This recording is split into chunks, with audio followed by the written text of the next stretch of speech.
अगली चीज़ आती है दोस्तों प्राइस, कि आपको किस प्राइस रेंज का मटेरियल बनाना है। ये प्राइस भी आपका सेट होगा जो आप प्राइस, प्लेस और प्रोडक्ट का सर्वे कर लेंगे, उसके बाद आपको प्राइस भी समझ में आ जाएगा कि किस प्राइस रेंज का आपको प्रोडक्ट बनाना है।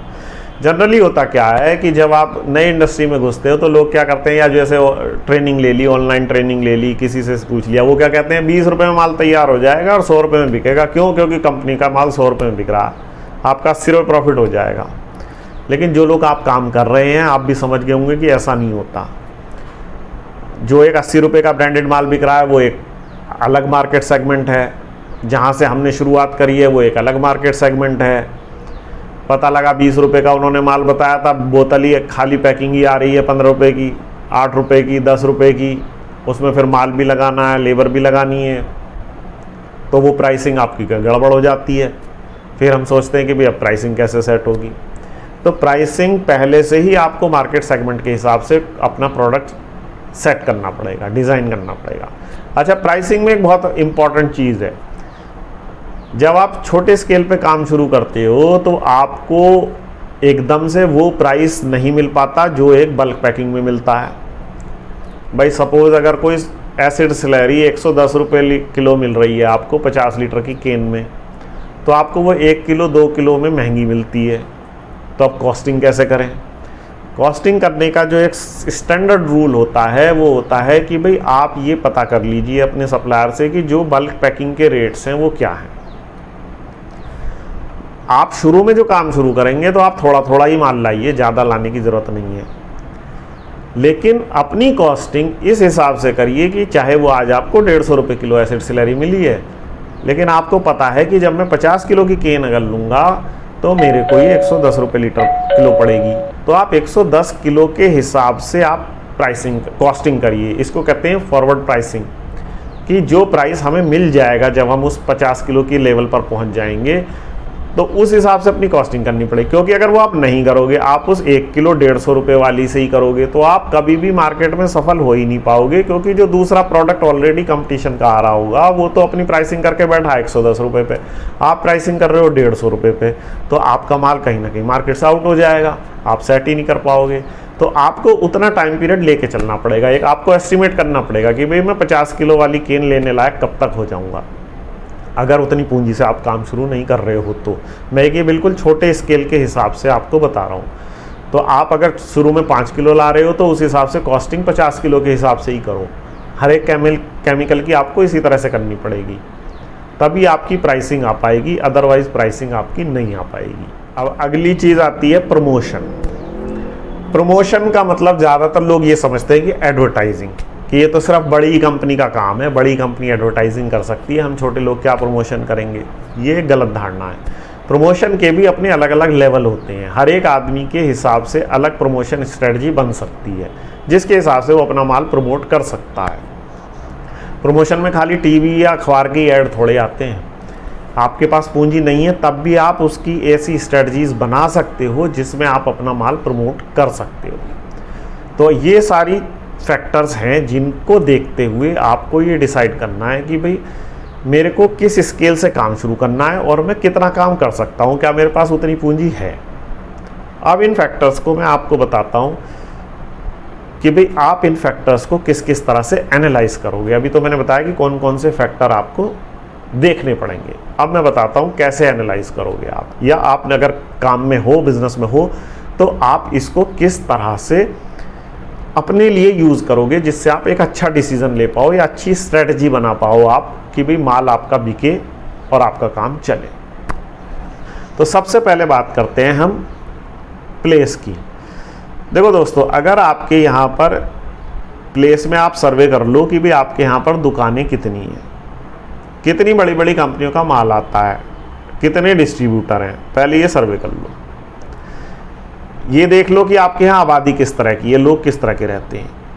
उसी हिसाब से अब आप जब अपना प्रोडक्ट सेलेक्ट कर लोगे, उसी के हिसाब से इनकी प्रमोशन स्ट्रेटजी बनेगी कि भाई इनके यहाँ प्रमोट कैसे करना है। वो अभी आपको बताता हूँ कैसे कैसे प्रमोट आप कर सकते हो अपने माल को।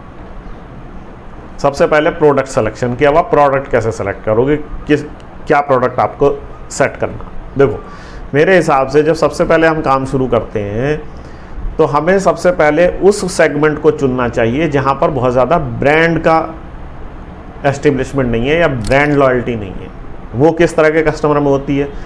वो उस तरह के कस्टमर में होती है जिसका कॉमर्शियल यूज़ होता है। वो क्या सोचता है कि मेरे को सस्ता मिल जाए और परफॉर्मेंस ठीक ठाक मिल जाए तो मैं माल ले लूँगा। उसे ये नहीं होता कि मेरे को कंपनी का ही माल लगाना। जितने रेजिडेंशियल घरेलू कस्टमर्स होते हैं उनमें ब्रांड का नाम थोड़ा ज़्यादा होता है, लेकिन ऐसा नहीं है कि वहाँ पर भी आप बना नहीं सकते। उसके लिए भी स्ट्रेटजी बनानी पड़ेगी कि उस सेगमेंट में कैसे घुसना है आपको। आप जैसे बात करते हैं 1 बाय 1। सबसे पहले अगर आपने काम शुरू किया है तो आप अपने यहाँ पर ये देखो कि भाई सबसे पहले मैं उस मार्केट में देखूँ जहाँ पर सबसे कम मेरे को कंपटीशन मिले, लेकिन उसमें मार्जिन आपका कम होगा, ये पहले से जान के रख लो। जितना आसान होगा उसमें मार्जिन कम होगा, जितना मुश्किल होगा उसमें मार्जिन ज़्यादा होगा। लेकिन क्योंकि आपको शुरू में एक्सपीरियंस भी लेना है और आपका अपना एक ब्रांड भी सेट करना है, शुरू में क्वालिटी भी सेट नहीं होती है तो आपको बदल बदल के भी देखनी पड़ती है। तो उसके लिए आप कौन सा सेगमेंट चुनोगे? आप सेगमेंट चुनिए जिसको बहुत ज़्यादा ब्रांड की समझ नहीं है या जिसको सिर्फ पैसा देखना है कि क्या कॉस्ट का माल आ रहा है। उसमें जैसे एक उदाहरण के तौर पे मैं आपको देता हूँ, आपके यहाँ पर जितने भी ये चाट पकौड़ी वाले ठेले हैं, छोटे छोटे से ढाबे हैं, जो ठेले पर, ढाबे भी मत कहो आप, उन्हें ठेले वाले ही कहो, जो खाना छोले भटूरे इस तरह की जो चीज़ें बेचते हैं, आप उनके हिसाब से एक अपना डिश वॉश तैयार करिए, लिक्विड करिए, पाउडर करिए। वो आप एक बार घूम के देख लीजिए कि क्या चीज़ उन्हें समझ में आती है। बिल्कुल सस्ता वाला करिए, उनके यहाँ जाके चेक करवाइए। उसमें ये 2 फ़ायदे होंगे आपको।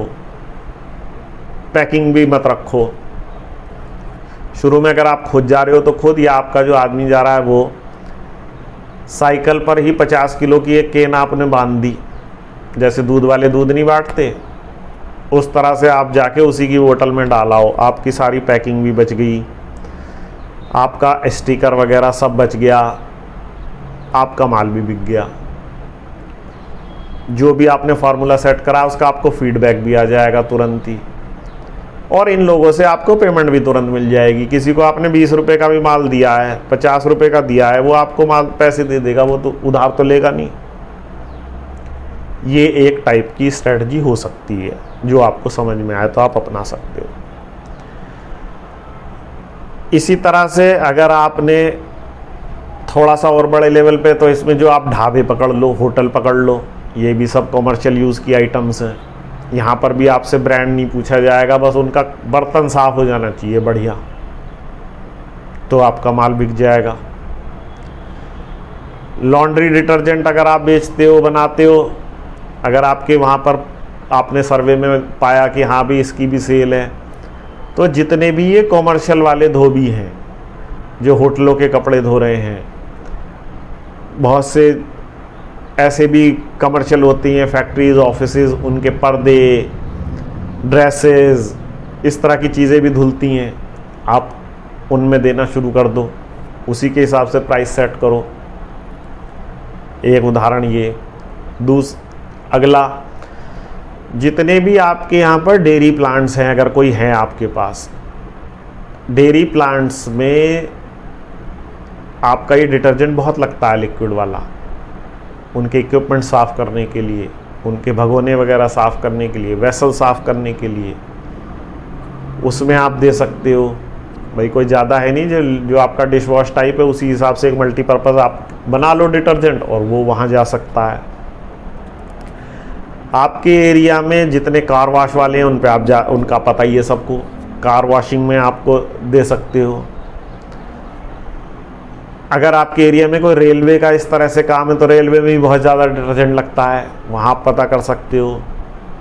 जितने गवर्नमेंट के ये सुलभ शौचालय वगैरह होते हैं, इनमें टॉयलेट क्लीनर बहुत लगता है, फिनाइल बहुत लगती है, वहाँ आप पता कर सकते हो।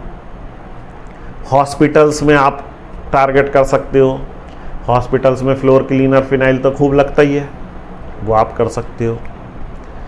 इस तरह से अलग अलग आप पहले टारगेट करो कि जो कॉमर्शियल और इंडस्ट्रियल चीज़ें हैं, इंडस्ट्रीज़ के ऑफिसेज़ हैं, कार शोरूम के ऑफिसेज़ हैं, मॉल हैं, उनमें ग्लास क्लीनर वगैरह बहुत लगते हैं, इनमें कॉमर्शियल चीज़ों में जितने ऑफिस हैं उनमें ग्लास क्लीनर बहुत लगता है। उस तरह की चीज़ों को टारगेट करो। उसके बाद जब आपका एक ब्रांड भी थोड़ा सा क्वालिटी सेट हो जाए, एक हल्का फुल्का नाम रख के आप उसमें से शुरू करो, लोगों को पता लग जाए थोड़ा बहुत कि भी इस नाम का कुछ आता है। जितने कॉलेजेस हैं उनमें भी बहुत माल लग रहे हैं, फ्लोर क्लीनर भी लग रहा है, फिनाइल भी लग रही है, टॉयलेट क्लीनर भी लग रहा है। जो बड़े बड़े कॉलेजेस हैं, इंजीनियरिंग कॉलेज हैं, मेडिकल कॉलेज में तो बहुत ज़्यादा लगता है। तो आप फर्स्ट फेज़ में सिर्फ उन्हीं को पकड़िए जिनके ब्रांड लॉयल्टी नहीं है। जो वहाँ पर परचेज मैनेजर हैं, जैसे बड़ा चीज़ें हैं, अगर कॉमर्शियल एस्टेब्लिशमेंट में जा रहे हो, कॉलेज में जा रहे हो, हॉस्पिटल में जा रहे हो, तो जो परचेज मैनेजर हैं उनसे थोड़ा सा लाइजनिंग करिए, उनसे थोड़ा सा मेल जोल करिए, तो आपका माल उसमें लगना शुरू हो जाएगा। जब आपका माल लगना शुरू हो जाता है थोड़ा थोड़ा इंडस्ट्रीज़ में, ये वो फील्ड है जहाँ पर बहुत ज़्यादा पैकिंग की इंपॉर्टेंस नहीं है, बल्क पैकिंग चलेगी, तो आपका पैकिंग का भी खर्चा बचेगा। लेकिन इसके साथ साथ आप धीरे धीरे थोड़ा थोड़ा सा आप रिटेल का मार्केट भी सेट करने शुरू करिए। वो कैसे करेंगे आप? जितने भी आपने प्रोडक्ट सेट किए, liquid detergent, dish wash, toilet cleaner, glass cleaner, phenyl, washing powder, जो भी कुछ किया, अब इनमें मेन प्रॉब्लम अगली आने वाली है पैकिंग की, कि भाई पैकिंग मटेरियल इतना हो जाएगा कि अगर आपकी पूंजी कम से शुरू कर रहे हो तो आप वहीं पे स्टक हो, वहीं रुक जाओगे कि भी अभी